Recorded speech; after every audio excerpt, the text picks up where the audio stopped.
TPCC working president Jaggareddy సతీమణి Nirmala Jaggareddy TGIIC chairperson గా బాధ్యతలు స్వీకరించారు. ఈ కార్యక్రమంలో మంత్రులు ఉత్తమ్ కుమార్ రెడ్డి, పొన్నం ప్రభాకర్ కూడా పాల్గొన్నారు. నామినేటెడ్ పోస్ట్ ఇచ్చిన సీఎం రేవంత్ రెడ్డికి నిర్మలా జగ్గారెడ్డి కృతజ్ఞతలు చెప్పారు. Telangana industrial infrastructure corporation chairperson గా టీపీసీసీ వర్కింగ్ ప్రెసిడెంట్ మాజీ ఎమ్మెల్యే జగ్గారెడ్డి సతీమణి నిర్మలా జగ్గారెడ్డి బాధ్యతలు స్వీకరించారు. బషీర్బాగ్ లోని పరిశ్రమల భవన్ లో ఆమె బాధ్యతలు తీసుకున్నారు. ఈ కార్యక్రమానికి మంత్రులు Sridhar Babu, Uttam Kumar Reddy, Ponnam Prabhakar, TPCC working president Mahesh Kumar Goud, Madhu Yashki Goud తదితరులు హాజరై ఆమెకు శుభాకాంక్షలు తెలిపారు. ఈ కార్యక్రమంలో కాంగ్రెస్ పార్టీ నేతలు, కార్యకర్తలు, జగ్గారెడ్డి అభిమానులు పెద్ద ఎత్తున పాల్గొన్నారు. గత ఏడాది జరిగిన తెలంగాణ అసెంబ్లీ ఎన్నికల్లో జగ్గారెడ్డి ఓడిపోయారు. అయినా కూడా జగ్గారెడ్డి కుటుంబానికి ప్రాధాన్యత ఇస్తూ ఆయన భార్య నిర్మలకు ఈ నామినేటెడ్ పోస్ట్ ని ఇచ్చింది కాంగ్రెస్ నాయకత్వం. ఆమె ఈ పదవిలో 2 ఏళ్ల పాటు కొనసాగుతారు. తనకు నామినేటెడ్ పోస్ట్ ఇచ్చిన సీఎం రేవంత్ రెడ్డికి నిర్మలా జగ్గారెడ్డి కృతజ్ఞతలు తెలిపారు.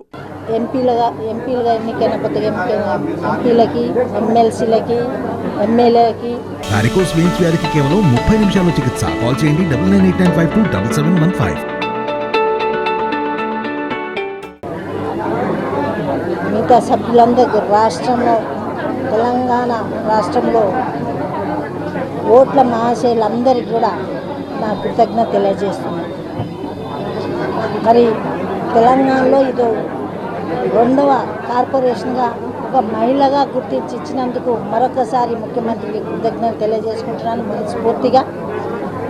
మరి ఏదైనా ముఖ్యమంత్రి గారి డైరెక్షన్లో, మినిస్టర్ శ్రీధర్బాబు డైరెక్షన్లో, ఉప ముఖ్యమంత్రి భట్టి గారి డైరెక్షన్లో నేను ఈ పదవిని వాళ్ళు వెన్నంటూ ఉండి నన్ను నడిపిస్తారని ఆశిస్తూ అన్ని విధాలా నన్ను గుర్తించి ఇచ్చినందుకు నా వంతు కృషిగా పార్టీ పరంగా కానీ పదవి పరంగా కానీ నేను మంచి కర్తవ్యాన్ని నెరవేర్చాలని తెలియజేసుకుంటున్నాను. ఈ పోస్ట్ ని ఇవ్వడం ద్వారా తెలంగాణ కాంగ్రెస్ లో జగ్గారెడ్డికి ఉన్న ప్రాధాన్యత మరోసారి స్పష్టమైంది.